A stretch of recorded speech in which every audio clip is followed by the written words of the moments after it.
আজ ভয়াল 24 এপ্রিল 2013 সালের 24 এপ্রিল সকালে প্রতিদিনের মতোই কাজে এসেছিলেন শ্রমিকরা। হঠাৎ বিকট আওয়াজ। সকাল 9:30টার দিকে ধসে পড়ে সাভারের রানা প্লাজার 8তলা ভবনের পুরোটাই।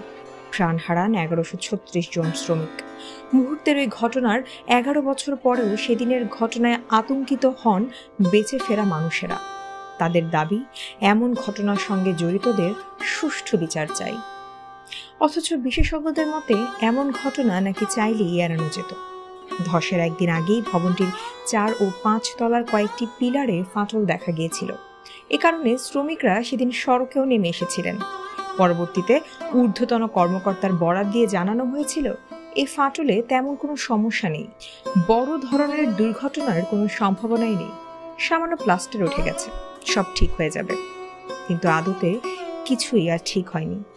প্রায় 17 দিনের উদ্ধার অভিযানে রানা প্লাজার ভবন থেকে 1136 জন শ্রমিকের মরদেহ উদ্ধার করা হয়েছিল। আহত অবস্থায় উদ্ধার করা হয়েছিল আরও 2438 জন শ্রমিককে। আহতদের অনেকেই এখন পঙ্গু, অনেকেই এখন দুর্বিষহ সেই দিনের স্মৃতি বয়ে বেড়াচ্ছেন। এখনো সেই ভয়াল স্মৃতি প্রতিনিয়ত তাদের তাড়িয়ে বেড়াচ্ছে। হাজারো শ্রমিকের প্রাণ কেড়ে নেওয়ার এই ঘটনার এখনো বিচার পাননি হতভাগ্যরা।